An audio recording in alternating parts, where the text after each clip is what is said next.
Nós vamos ler 1 Pedro, capítulo 2, do verso 1 ao 17. 1 Pedro, capítulo 2, versos de 1 a 17. O tema dessa noite é equilíbrio.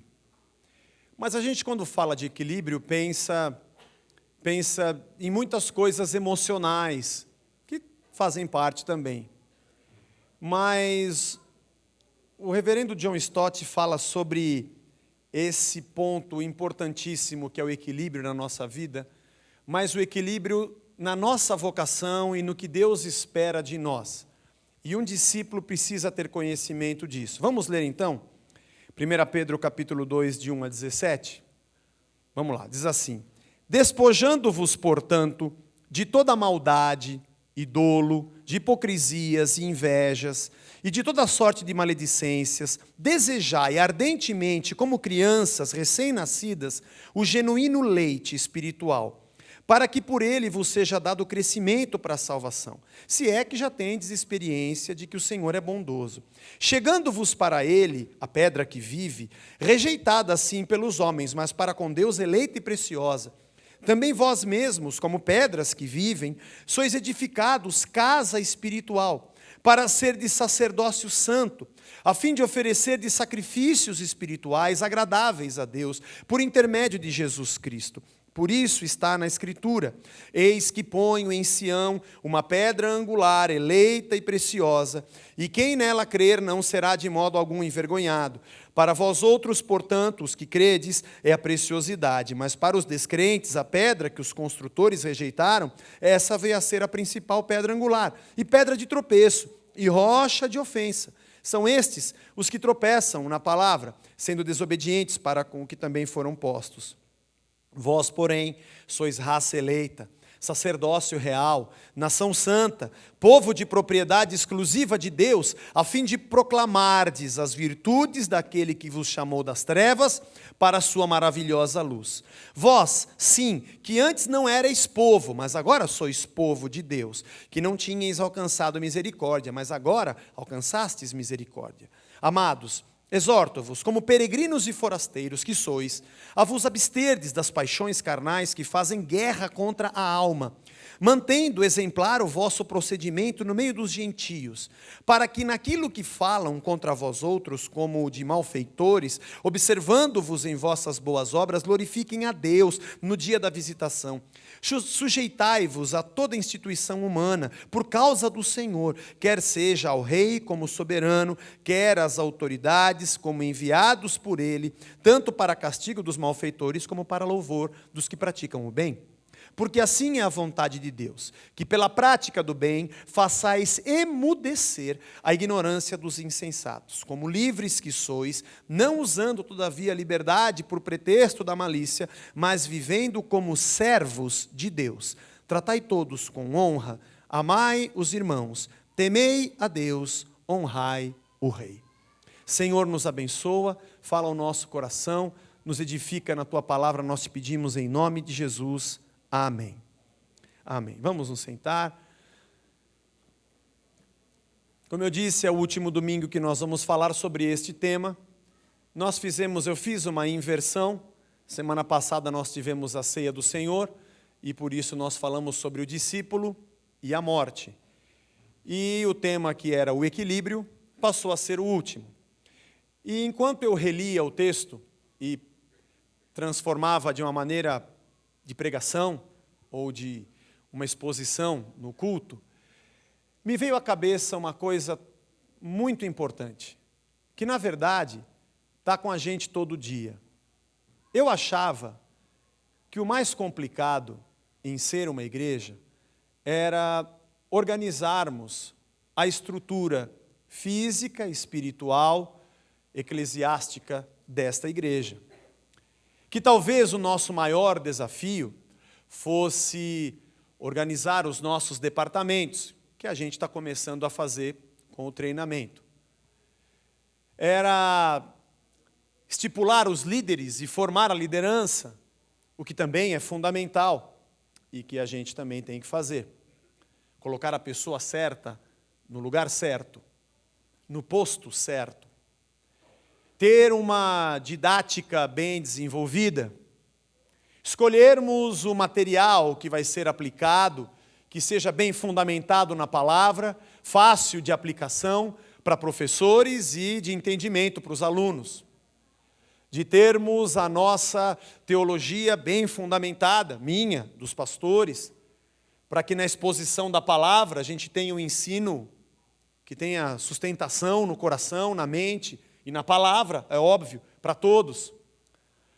Mas eu descobri no meio do caminho que todas essas coisas são importantes, essenciais, fundamentais e estão existindo e vão continuar a existir.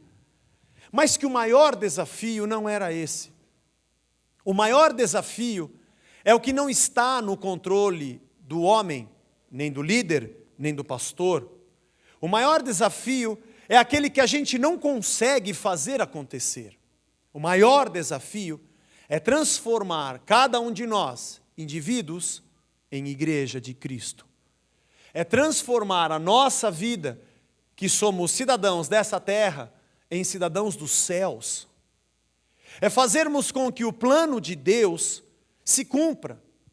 A morte de Cristo aqui demonstrada, na peça que a gente pôde ver, eu entendo o sacrifício de Jesus, a morte, a entrega dele, nesse único sentido, para que nós fôssemos alcançados e para que o amor de Deus dentro de nós, a palavra dele dentro de nós, o Espírito dele habitando em nós, nos transformasse em novas criaturas. E talvez muitas pessoas nos dias de hoje querem saber o que acontece comigo se eu encontrar a Deus e quais são as coisas que Ele vai mudar ao meu redor para melhorar a minha vida. Ele vai colocar isso aqui mais para lá, para a minha vida se tornar mais espaçosa. Ele vai tirar aquela pessoa que eu não gosto, para eu poder passar mais rápido.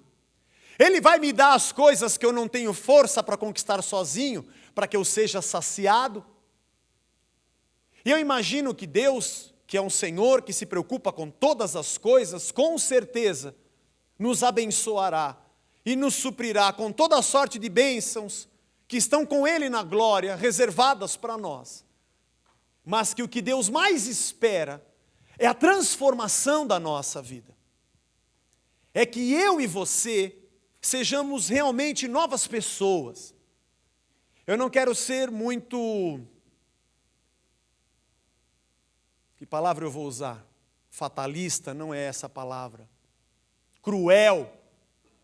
Mas se o Evangelho de Cristo só servisse para nos dar prosperidade e mudar as coisas ao nosso redor, em países de perseguição, como a China, que nós falamos a semana passada, o Evangelho não serviria.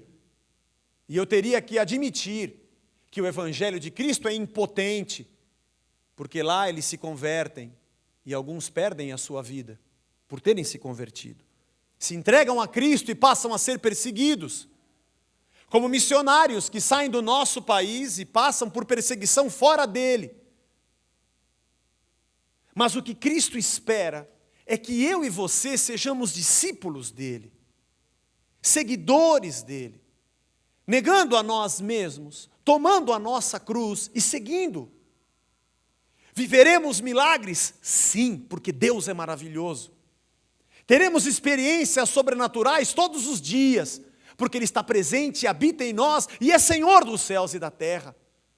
Mas o que Ele deseja não é apenas ter acesso na minha conta bancária e nem na oficina que conserta o meu carro, mas Ele quer ter acesso na minha mente, na minha alma. Ele quer ter acesso nas minhas decisões e quer transformar a minha vida. Quando Pedro escreve nessa sua segunda epístola, falando sobre a nossa vida, edificada como casa espiritual que Deus espera, ele usa 6 figuras interessantíssimas.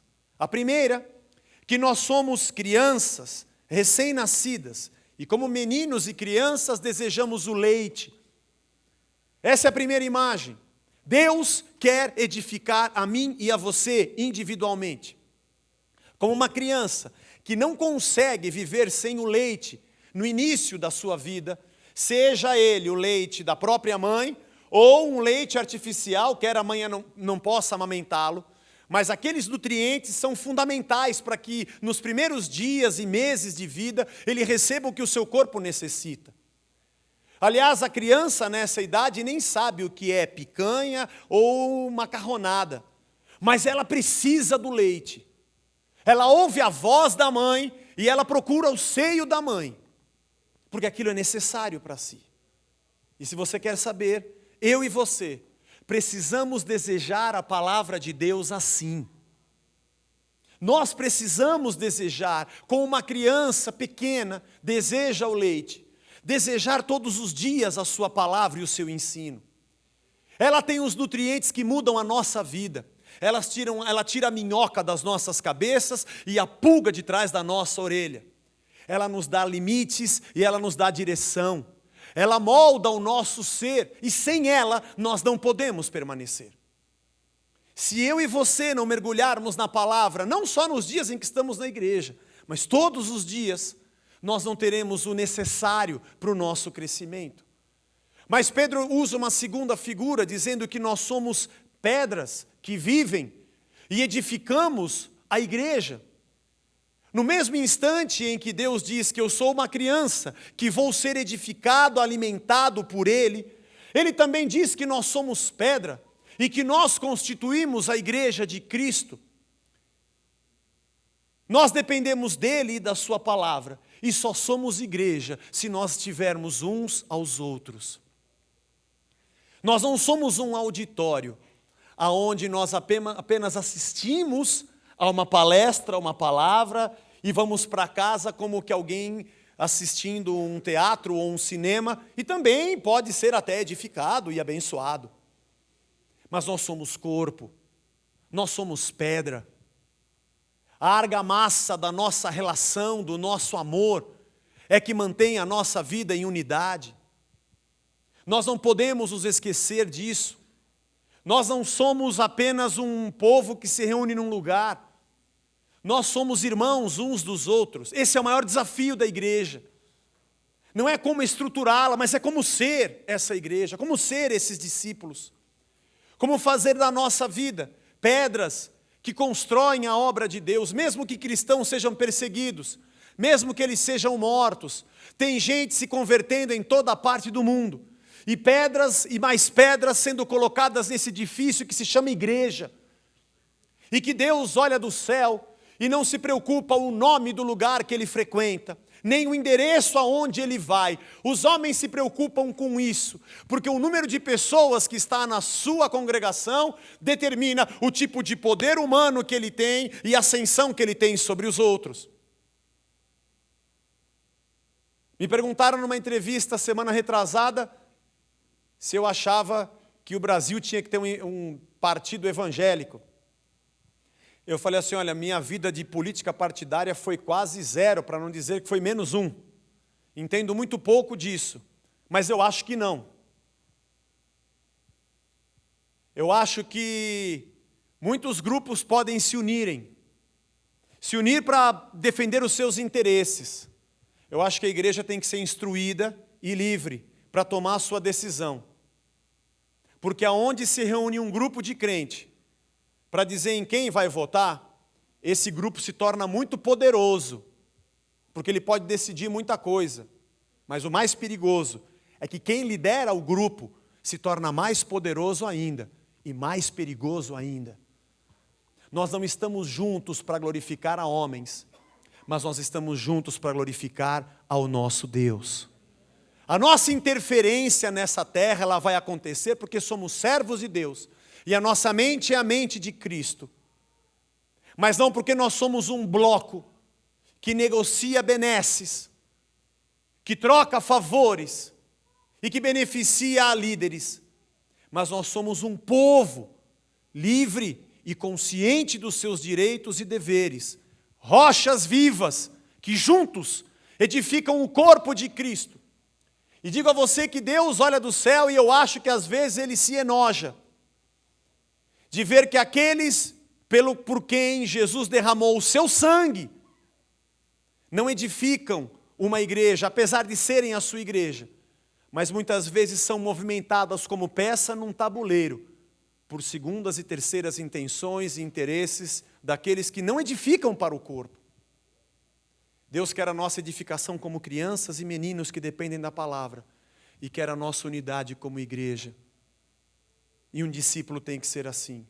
Nosso maior desafio é sermos uma comunidade, é sermos uma igreja, é sermos amigos, é sermos irmãos, sermos companheiros, nos conhecermos, trocarmos ideia, sabe? Bater papo, orar um pelo outro, telefonar um ao outro, não importa se somos muitos ou somos poucos. Igreja são pedras que vivem, que estão juntas, independente de onde quer que morem, mas juntas edificam o corpo de Cristo. Pedro também diz que nós somos sacerdotes, sacerdócio real. É uma figura veterotestamentária, algo que foi abolido por Cristo no sentido real do sacerdócio judaico. Mas ele usa essa figura dizendo que nós somos sacerdotes, porque o sacerdote era diferente do povo. O sacerdote entrava no lugar santo e o sumo sacerdote entrava no lugar santo dos santos. E o povo comum não podia fazer isso. E além disso, o sacerdote poderia oferecer sacrifícios a Deus, e o povo não podia fazer isso. Significa que Deus nos chama para sermos sacerdotes e oferecermos a Ele sacrifícios de louvor. Rasgou o véu e nos deu o direito de estar na sua presença, e nós devemos estar. Somos discípulos, andamos com Ele, Deus nos chama para a intimidade. Esse é o nosso desafio, deixarmos de lado as coisas que nos perturbam no dia a dia e sentirmos a presença dEle e nos relacionarmos com Ele. Esse é o nosso desafio, apresentarmos sacrifícios de louvor e de adoração. Não é cantar quando a gente está na igreja, isso a gente também faz e também é muito bom, mas é ter dentro de mim a ebulição de uma adoração e de uma gratidão todos os dias. É ter dentro de mim todos os dias a vontade de dizer: Deus, eu te amo. É andar perto dEle como uma criança que bebe o leite da mãe e não consegue ficar longe do seio dela. É ser uma pedra que vive ligada aos seus irmãos e não conseguir ficar longe deles. E é ser um sacerdócio real, tão ligado a Deus, que sente falta dEle quando não tem, ou se não tivesse, e que todo dia quer agradecer e apresentar a Ele sacrifícios de adoração e de louvor. E ao mesmo tempo que ele diz que nós somos sacerdote, o que era diferente do povo, ele usa uma quarta figura, de que nós somos povo também, de propriedade exclusiva de Deus. Ao mesmo tempo em que eu sou sacerdote, eu sou o povo, que pertenço a Ele, que tenho o nome dEle sobre a minha vida, que tenho o seu Espírito habitando em mim, a fim de proclamar as virtudes daquele que me chamou das trevas para a sua maravilhosa luz. Porque antes eu nem era povo, mas agora eu sou povo de Deus. Ele me chama para ser sacerdote, para que eu ofereça a Deus o meu louvor, e me chama para que eu seja povo, para que eu ande no meio do povo e mostre o meu Senhor a Ele. Que eu seja gente, que eu habite no meio das pessoas, que eu ande no meio do povo, discípulo de Cristo, que interfere, que interage, que conversa. Não. Deus não quer que eu seja um paranoico. É o seguinte, irmão, não liga a televisão, não veja aquele canal, não vá naquela festa, não converse com o teu primo, lá do teu cunhado, aquele teu genro é da macumba. Olha aquele negócio que você comeu, cuidado, é do espiritismo. Como se nós estivéssemos fechados dentro de uma redoma, e do lado de fora está Satanás dominando o mundo, e todos os dias ele vem como lobo mau e diz: eu vou soprar. Nós, eu e você, os porquinhos palmeirenses lá dentro, fechados e presos, e ele batendo: eu vou entrar, eu vou soprar, e nós lá dentro dizendo: ai, ainda bem que as portas do inferno não prevalecerão, ele não vai entrar, ele não vai bater, vamos mais para trás, vamos mais para lá. Não é isso que a Bíblia diz. Sabe o que Deus quer? Que eu e você sejamos povo de Deus. Povo de Deus. Quando a igreja foi perseguida na época do Império Romano, eles se espalharam pelo mundo da época. A cultura helenista, o imperialismo dos romanos, tudo conspirava contra, mas a igreja crescia. Dentro do mercado tinha alguém salvo, nas ruas tinha gente salva. As malignidades do mundo não entravam na cabeça daqueles homens, porque eram de Cristo, mas eles entravam e interferiam na vida do povo, porque eles tinham o Todo-Poderoso, eles tinham o Senhor dentro de si. E eu fiquei dizendo outro dia para uma pessoa aqui na igreja, já pensou, acaba um culto nosso, tem 600 e tantos lugares aqui. Já pensou que loucura? 600 malucos saindo daqui à noite, no domingo. Jovens, adultos, mulheres, homens, crianças. A criançadinha nossa amanhã está tudo na escola, falando do Otávio. Alguém falando do Fantástico, ou sei lá do quê, quem morreu, quem matou. Os nossos adolescentes, o pessoal, um falando com quem transou, com quem saiu, mas ele na cabeça com a morte do cangaceiro da peça de ontem. E a gente no trabalho, sentando no almoço com um cara que trabalha comigo, um tomando uma pinga, outro uma cerveja, mas eu despejando a vida de Cristo. Não tratando as pessoas como aqueles que têm que ser execrados na terra porque são impuros, e nós temos que viver a nossa redoma evangélica, usando camisa evangélica, a Bíblia evangélica, o sapato evangélico, na Conde de Sarzedas o vestido da missionária e o terno da Baixada do Glicério com a gravata do pastor. Só não! Nós somos povo de propriedade exclusiva de Deus para sair pelo mundo e viver com as pessoas e demonstrar que Cristo é Senhor e Salvador dessa terra.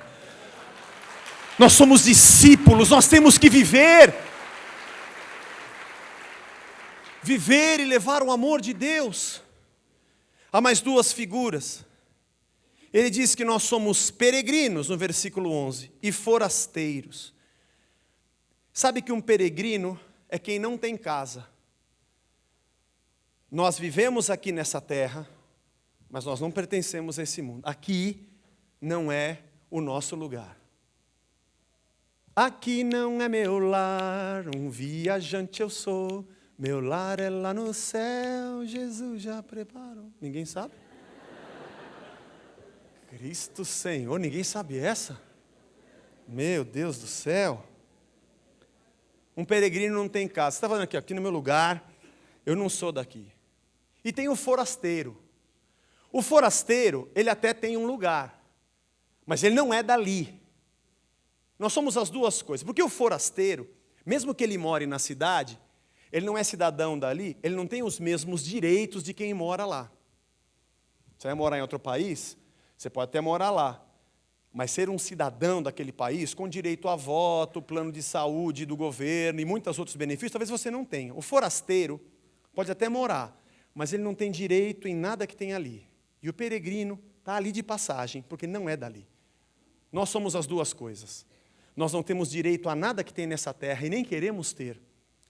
E nós não pertencemos a esse lugar. Um discípulo de Cristo tem noção de eternidade. Por isso que nós, sendo forasteiros e peregrinos, nós nos abstemos das paixões da terra. Porque ele diz isso, que nós andamos no meio dos gentios com outro proceder. A nossa boca não vai proferir blasfêmias. Nós não vamos nos ligar com as coisas que esse mundo tem. Porque nós não somos daqui. Será que a gente consegue olhar para esse mundo, amar as pessoas, desejar a salvação delas, mas olhar o estilo de vida e falar, meu Deus, eu não tenho nada a ver com isso. Quantas vezes nós olhamos e queremos aquele estilo de vida. E queremos aquelas coisas. Pensamos com aquela cabeça. Nos envolvemos com as paixões e besteiras que percorrem a cabeça das pessoas que vivem na terra. Nos comportamos como ela. Às vezes vamos até Deus e oramos para Ele nos dar aquilo que o ímpio tem. E Deus fala, mas você não é daí. Você não mora aí. E você não é desse lugar, você é povo de propriedade exclusiva minha. E o que é pior, quando eu consigo ter o padrão que o mundo me impõe, quando eu consigo me encaixar, eu ainda glorifico a Deus. Ô Senhor, obrigado porque você me fez. Não fui eu não te coloquei aí, você não é daí. Porque nossa consciência e nossa cabeça está em outro lugar. Na glória. Será que nós conseguimos fazer a oração de Paulo e dizer, Senhor, o melhor é partir e estar contigo do que estar nessa terra? Será que a gente consegue imaginar que é melhor estar com Deus? Ou isso ainda é uma conversa na nossa cabeça assim, não, amém, legal, mas aqui é bom. Nós pensamos assim. Na glória, a eternidade, o porvir, mas deve ser um negócio meio chato, a gente vai ficar lá em cima que nem uns anjos, cantando o tempo inteiro. Esse negócio de céu, acho que não é. Vai ser legal, vai ser bom. Não é para quando a gente estiver lá, todo mundo vai estar lá também, então a gente vai até gostar. Mas agora eu penso, minha cabeça está aqui agora. É esse mesmo. Mas você riu da piada ou entendeu a mensagem? Ah, legal. Rir da piada é legal. Mas não é assim, a gente não fica ligado mais nas coisas daqui? A gente fica. A gente ainda fica chateado porque não comprou a calça que queria. A gente fica. A gente ainda fica triste porque não achou a tinta da cor que queria. Não que não seja legal, você que vai casar, pinte a casa da cor que você quer, compre aquela geladeira que você quer. Você não vai ser um relaxado na vida, eu sei. Mas tem épocas em que isso se torna o terror da nossa vida. A gente perde a perspectiva da eternidade e do que Deus tem para nós. Acho que quanto mais a gente vai ficando velho e mais a vida traz o dissabor da idade que vem chegando, mais a gente assenta e põe a cabeça no lugar. Outro dia eu fiquei pensando, minha avó, meus avós todos já são falecidos, mas eu fiquei pensando na minha avó, que se converteu também no finzinho da vida. Já pensou no fim da vida dela, ela já quase partindo, alguém chegar na casa dela, no quarto do hospital e falar, vó, eu comprei um chinelo, a senhora queria da Nike ou da Adidas? Eu nem ando mais para querer chinelo. Eu sei que são coisas extremas, mas pare e pense o quanto a nossa vida está ligada nessa terra e nós somos discípulos de Cristo. Pensa nas coisas do alto e não nas que são da terra. Você não vai ser um ermitão relaxado, que vai ser um largado nesse mundo. Nós temos que conviver com as necessidades do dia a dia. E também não é nenhum pecado e nenhum erro você crescer na vida e ser uma pessoa bem-sucedida, próspera nessa terra. Não tem nada de errado nisso. Mas nunca se esqueça que você é pedra de um corpo, que você é uma criança que depende da palavra, que o teu sacerdócio é oferecer louvor a Deus, e você é povo, para através até mesmo do teu estilo de vida, dar testemunho de Cristo. E nessa terra, eu e você somos forasteiros, eu e você somos estrangeiros. E por fim, ele nos diz que nós devemos ser servos. Servos. Até diz Pedro, obedecendo às autoridades, honrando ao rei, tratando a todos com honra, mesmo sendo livres, nos tornando servos, para tratar a todos da melhor maneira. Sou forasteiro, não tenho nada a ver com esse lugar, sou cidadão do céu, mas me faço servo, para por todos os meios demonstrar a Cristo. Me faço como escravo de Deus, para cumprir a vontade dEle. Esse é o maior desafio que nós temos. O desafio de sermos discípulos. O desafio de encarar a nossa própria vida e dizer, Deus, está faltando algumas coisas para mim. Sabe, quanto mais eu me aproximo dessas verdades, mais eu percebo que o que falta mesmo na minha vida é o que depende de mim, não o que depende de Deus. Nós somos ensinados pela religião evangélica vigente que eu devo me sacrificar para que Deus faça por mim o que está faltando Ele fazer. Nunca olhar a minha deficiência e dizer, falta consagração na minha vida, porque o que Cristo fez na cruz é mais do que o suficiente. O maior desafio é nós sermos uma igreja. Sermos uma igreja de discípulos. Ao mesmo tempo que a criança, para crescer individualmente, é pedra e não consegue crescer sozinho. Ao mesmo tempo que é sacerdote, Para entrar onde o povo não entra e se relacionar com Deus, também é povo, para andar no meio do povo e mostrar para o povo quem é Deus.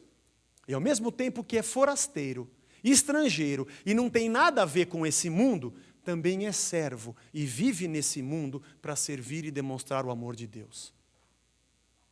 Esses paralelos que Pedro traça, trazem uma ideia muito grande do que Deus espera de nós, do que Deus espera de mim e de você, como filhos de Deus e como servos dele.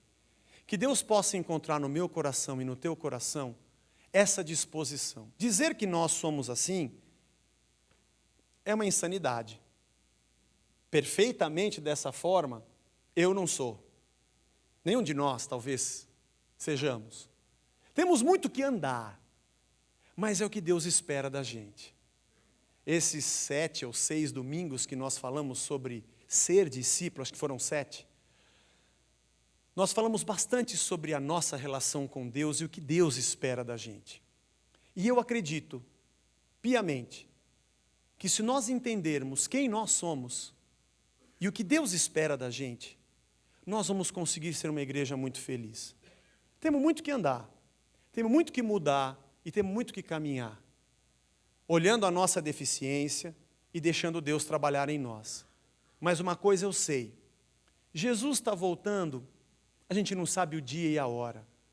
Eu não sei se ele chega antes da gente morrer ou se a gente morre antes dele chegar. Mas enquanto a gente viver, nós precisamos entender quem nós somos e fazer da nossa vida um instrumento da glória de Deus e sermos discípulos e seguidores de Cristo, para fazermos diferença na terra, não para a nossa glória, mas para a glória dele, e até o fim da nossa vida, poder testemunhar como povo que Jesus Cristo é Senhor. E que de verdade a gente tenha gratidão e louvor na nossa boca, e isso seja a diferença, começando da nossa casa, com os nossos filhos, e para todo lugar que a gente for. Deus espera que sejamos seus discípulos. Tem muita gente aqui na igreja, talvez, eu não sei de onde você veio, alguns aqui, a maioria a gente já se conhecia, mas tem muita gente aqui que eu mesmo não conheço. Não sei o porquê você veio aqui. E nem sei o que você passou até chegar aqui. Eu não sei o que você espera frequentando aqui. Para dizer a verdade, eu também esperava que era uma coisa e era outra. Mas o que eu sei é que eu estou descobrindo que eu fico correndo para descobrir onde é que Deus está, enquanto Ele está tentando me dizer o que eu sou e tentando me mostrar onde eu estou. Falta muito mais de nós para Deus do que de Deus para nós. E que você possa abrir o teu coração para dizer, Senhor, de uma vez por todas, eu vou me converter e a minha vida vai ser tua.